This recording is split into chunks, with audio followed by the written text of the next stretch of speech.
Hello, welcome. Thank you for being here. In this video, we're going to talk about 4 different ways that you can structure your training across the next year or whatever period of time that you want to arbitrarily select. We'll talk about that in just a sec.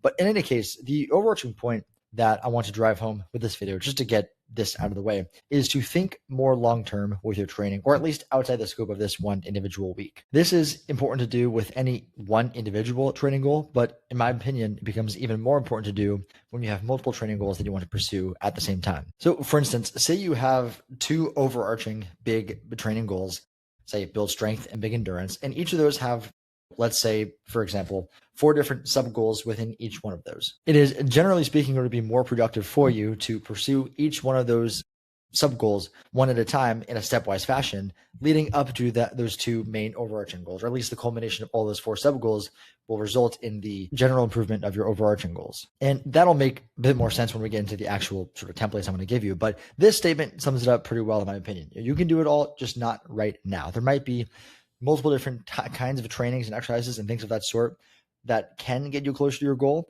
that should be done at some point in time, but there's just not enough time in the week to do them all within 1 week. So if you think a bit longer term, you can structure your training over time to capitalize on all of them and get the benefit from all of them in a manner that makes sense. So here's the first one. And before I speak on this, I just want to note that typically the best way to think about this is to think of where you want to be at the end of your year-long planning and then work back from there. Now, these annual training plan examples are thought processes and goals that I'm currently using with some of my clients. And for this one in particular, his end goal by the end of the year is to be stronger just generally and run long distances at the same time. Now, for your purposes, of course, long distance can mean lots of different things. It could mean 10K, could mean half marathon, could mean marathon, could just mean you build distance to however high you can build it.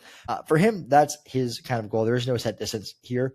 But in general, on the endurance side of things, for the first 3 months of the year, improving his 5K is going to be the focus. For the second 3 months of the year, improving his 10K time, or at least training with that in mind, is going to be the focus. And then for the last 6 months of the year, so Q3, Q4, just building distance and going as far as he can, seeing how far we can get, is going to be the goal. And on the lifting side of things, the year is going to start off with a somewhat of a bodybuilding-esque kind of routine, and then slowly transition into a bit more of a true strength athletic regimen. This structure is very similar on the lifting side of things in the sense that it's going to start off with a bodybuilding-esque looking routine and then slowly transition into a bit more of a true athletic type of training on the lifting side of things. Except on the aerobic conditioning, let's not say aerobic, let's say just conditioning in general routine. It'll start off with general aerobic, think your mixed modality type of training, so a lot of aerodyne, some ski erg, some rowing, some biking, things like that. Then instead of building endurance distance up, we're going to build endurance distance down until we're getting into some true sprinting type of training down here. So to make this a bit more concrete, this, general aerobic could be, as I've described before, a lot of variety when it comes to your aerobic training. Moderate distance, again, could be 10K. Short distance could be 5K. Speed could be anywhere from 100 meters to 1 mile for max effort, and just trying to run that distance as fast as possible. And then to speak to the lifting side of things a bit more, because I think I could have done a better job of that on the previous slide, and this does have the same sort of thing. Hypertrophy, again, really just means muscle growth. That's a fair enough definition for our purposes here. This block, this first 3 months, quarter of the year, will have a lot of isolation, single joint type of movements, a lot of movements that are not necessarily overly fatiguing, and probably a lot of variety in what you're training to make sure that no real muscle goes untrained per se in terms of its direct stimulus.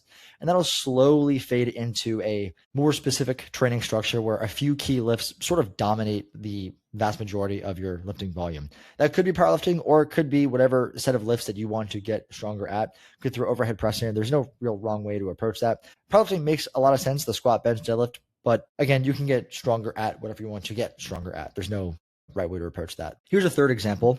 And this is an annual plan that looks very similar to example 1 on the endurance side of things. However, on the lifting side of things, it's going to end with Olympic lifting as the training goal, with really the snatch for this particular client being the thing he wants to really get better at. Something else I should note about the lifting side of things that I probably could have said in the previous 2 examples is that if you know your end goal at the end of this annual plan, which you should, which is the reason why you're doing any of this, you can structure the first 3 quarters. And again, let me also just say, you don't have to structure this into quarterly focuses. In any case, though, you can structure these with that in mind. So for instance, for this strength focus in the third quarter of the year, with the snatch being the exercise that he primarily wants to improve at the end of the year, you could make something like an overhead squat one of the things you get stronger at in this third quarter, and that'll transfer over very well to this fourth quarter of training. So that, of course, can be many different things depending on what your ultimate goal is at the end of a year of training, but something to keep in mind as you think through this stuff. The last thing that I want to opine here on a little bit is if you have events scheduled throughout the year, the first thing to consider is, how serious do you want to take this event, I should say. If it's something you're just doing for fun, just to see, what happens, like a Spartan that you're just doing kind of, offhand, then you don't really need to change anything. But if it's something that is a primary training focus in the year and it's in June, then obviously that's going to change things. So for anyone interested in taking a hybrid approach to any of these events, something that I typically recommend is to, what I say, polarize your periodization. The periodization just means how you plan your training long term, is the sort of fancy strength conditioning way to say that. And when I say polarize, basically what I mean is start as general and non-specific and opposite, I guess you could say, of what the race or the event or the meet is going to call for, and then get more specific as you get to it. And so, for instance, say you're doing an Olympic distance triathlon in June. Well, in January, you could take a hypertrophy, muscle growth, strength focus with endurance kind of on the back burner, and then slowly switch those the other way around as you get closer to June. So, when you're in May, you could be doing mostly endurance, you're progressing endurance with strength hypertrophy on maintenance or on the back burner. And in my opinion, that tends to make training just a bit more fun, approaching it that way, but also I think tends to make people feel better and make a bit better results long term. So with that said, that concludes all the information that I have to speak about within this video. Hope you found that somewhat helpful, interesting, or somewhere between. If you have any comments, questions, concerns, or anything of the sort, comment them down below, and I will get back to you as soon as I possibly can. And I hope you have a great day.